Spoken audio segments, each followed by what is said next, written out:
இந்த வீடியோ பார்க்க எத்தனை பேர் சொல்ல முடியும், என்னுடைய பெற்றோர்கள் என்னை நடத்தினதை பார்த்திலும் நான் என்னுடைய பிள்ளைய நல்லாவே நடத்துகிறேன்னு எத்தனை பேரண்ட்ஸ் உங்களால் சொல்ல முடியும்?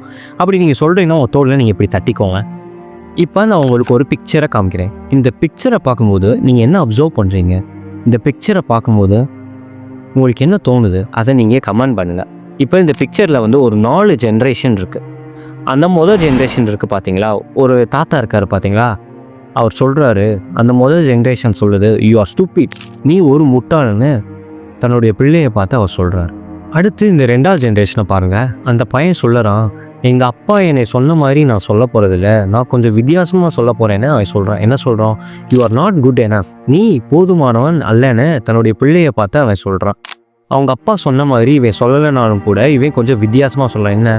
You are not good enough, நீ போதுமானவன் அல்லன்னு சொல்கிறான். இவன் நினச்சிட்டான், எங்கள் அப்பா என்னை பேரண்டிங் பண்ணதை பார்க்கிலும் நான் நல்லா பெட்டராகவே பண்ணுறேன்னு அவன் நினச்சிட்டான். ஸோ யாராவது ஒருவர் இப்படி தலைமுறையாக வருகிற குடும்ப அசம்பாவிதத்தை யாராவது ஒருவர் தடுத்து நிறுத்தணுமா இல்லையா? யாராவது ஒருவர் இதில் ஒரு பிரேக் த்ரூ கொண்டு வரணும்ல? இப்படி ஒரு வியாதி மாதிரி பரவிட்டு இருக்கே, இதை யாராவது ஒருவர் இதில் ஒரு பிரேக் த்ரூ கொண்டு வரணும். இப்போ 3வது ஜென்ரேஷனை பாருங்கள். இந்த 3வது ஜென்ரேஷனில் இவர் பார்த்தீங்கன்னா எந்த ஒரு கேடான பேச்சையும் அவர் வாங்கலை, அதே போல் எந்த ஒரு கேடான பேச்சையும் இவர் பேசலை தன்னுடைய பிள்ளைகிட்ட. அதாவது இவர் எந்த ஒரு கேடான பேச்சையும் இவர் வாங்கலை, ஆனால் இவர் எதுவுமே தன்னுடைய பிள்ளைகிட்ட எதுவுமே பேசலை, சொல்ல வேண்டியதை சொல்லாமலே போயிட்டார். இதுதான் இங்கே பிரச்சனை.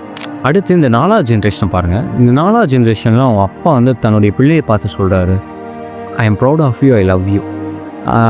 தன்னுடைய பிள்ளைகிட்ட அவர் பேசுகிறாரு, I am proud of you, I love you, உன்னை நினச்சாலே எனக்கு ரொம்ப பெருமையாக இருக்குடா, நான் உன்னை நேசிக்கிறேன்னு அவங்க அப்பா தன்னுடைய பிள்ளையை பார்த்து சொல்கிறாரு. இது 4வது ஜென்ரேஷன். ஸோ இந்த படத்துலேருந்து நான் உங்களுக்கு என்ன சொல்ல வரேன்னா, இந்த மொதல் ஜென்ரேஷன் இருக்கு இல்லையா, நீ ஒரு முட்டாள், யூ ஆர் ஸ்டூபிட், இந்த ஸ்டேஜிலேருந்து இந்த 4வது ஸ்டேஜுக்கு உங்களால் வர முடியும். I am proud of you, I love you. இந்த ஸ்டேஜ்லேருந்து இந்த ஸ்டேஜுக்கு உங்களால் வர முடியும். எப்படி? சில சின்ன சின்ன காரியங்களை நீங்கள் மாற்றிக்கொண்டாலே போதும், இந்த ஸ்டேஜ்லேருந்து இந்த ஸ்டேஜுக்கு நீங்கள் வந்துடலாம். இல்லைங்க, எங்கள் அப்பா காலத்துலேருந்து நான் இப்படி தான் ஃபாலோ பண்ணிட்டு வந்துட்டேன், நான் இப்படி தான் வளர்ந்து வந்தேன்னு நீங்கள் நினைக்காதீங்க. ஒருவேளை நீங்கள் ஃபாலோ பண்ணி வச்சது, நீங்கள் வளர்ந்து வந்தது தான் ஒருவேளை நல்லதாக இருந்தால் அது பரவாயில்ல, அது ஒன்றுத்துக்குமே உதவாததாக இருந்தால் அதை நீங்கள் பிரேக் பண்ணிடணும். இதனால் உங்கள் பிள்ளைகளுக்கு ஏதாவது ஒரு பயனை தருதா, ஏதாவது ஒரு யூஸ்ஃபுல்லாக இருக்கா என்பதை நீங்கள் யோசிச்சு பாருங்கள். ஸோ நான் என்ன சொல்ல வரேன்னா, பிரேக் பண்ண வேண்டியதை பிரேக் பண்ணணும்.